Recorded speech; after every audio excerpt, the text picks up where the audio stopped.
Hey everyone, welcome back to part two. So where I left off was talking about the selection tools. Some of your tools might be organized a little bit differently than mine. It just kind of depends on your screen. So anyways, mine are all under the same section. Yours might be under two different sections, but basically what we're going to be looking at is a select tool. What does a select tool do? Good question. A select tool is basically telling the computer, the program, what we're focusing on. So that could be what area we want to copy, or what area we want to cut, or what area do we want to apply a filter, or what area do we want to paint. So it can be used for a lot of different things, but there are many different select tools to use. So we're going to look at them right now. The first one is a rectangle select. You can use this to basically drag and drop, and you can either make a square or a rectangle or some kind of shape like that. And once you have it on your screen, there are a couple things you can do. I could copy this area, I could cut it out, I can paint inside it. So let's try all of those things. Okay, the first thing I want you to realize is that paying close attention to what layer you are on is very important. So right now you'll see that my selection is on SpongeBob's face, and I am on the SpongeBob layer. So that is good. Good job. Great. If I was for some reason clicked on the Gary layer and I went to try to copy this area, please watch what it says. Copied area is empty. What? No way, I'm on SpongeBob. Well, that's because I'm on the wrong layer. So what the computer is seeing right now is this, because I am not on the SpongeBob layer, I am on the Gary layer, and that right there is what is the Gary layer. That's nothing. It's transparent. When you see those little checkerboard, that means it's transparent, it's clear. So on this whole sheet, it's all clear except for just that one picture of Gary. So the computer's not seeing anything to copy here. So when I do this, I'm going to make sure I'm on the SpongeBob layer, okay, which I was, so that was good. But you are going to then control copy, which is control C, and then control V as in Victor, which is paste. Now notice on my layer bar, you'll see that I have a whole new layer here. And what that is going to be is the chunk that I copied and pasted. So then of course I would layer this, whatever, SpongeBob face. So that's how you would make a selection like that to copy paste. Now copying and cutting is very different. So now let's say I'm going to go ahead and grab this again and do something very similar, but this time I want to cut it out. Okay, first of all, check your layers. Right now, again, I'm on the SpongeBob face layer, which looks like that. So again, there's nothing there. So I need to make sure I go back onto the SpongeBob layer. Okay, and then now I can control X. X, that's cut. Now I can paste it again, or I can just leave it cut out. If I paste it again, control V, and then once I move it this time, it'll have cut it out. Okay. If I want to just leave it cut out like this and I don't want to paste it, then to get rid of the dots, the marching ants, I'm going to hit control D as in dog.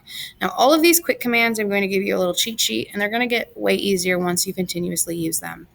So I want to control D, get those little marching ants away, because if I left them on my screen, the computer would only let me do work inside of that little square. So that's why it's really important to get rid of it once you're done. All right, so I'm going to fix this because it looks very creepy. I'm going to delete that, and I'm going to go to the next select tool. Okay, the next select tool is an ellipse select. Very similar. It just makes something that's roundish, or oval in shape. And I showed you how to copy, I showed you how to cut, but I wanted to show you that you can also use it to kind of restrict your movements. So if I'm painting something, I'm clearly going outside of the lines, but the computer's not allowing me to do so, because those marching ants, or those little dashes, I call them marching ants, are on the screen, so the computer's only focusing where those are. Now to get rid of them, once I'm done, control D as in dog, deselect, and it gets rid of those dots. So now I'm able to work around wherever I want. Okay, notice that I did draw completely on top of the SpongeBob picture. And now if I go to erase it, I'm going to ruin my SpongeBob picture. An alternative for this, okay, if I go back and then forward, the alternative for this is to have your shape and then come down here next to the garbage can and create a new layer. And then I could paint on this new layer, right? Okay, so now when I deselect, like, oh, I don't like that, I want to erase it, I can erase this without erasing SpongeBob because it's on a separate layer.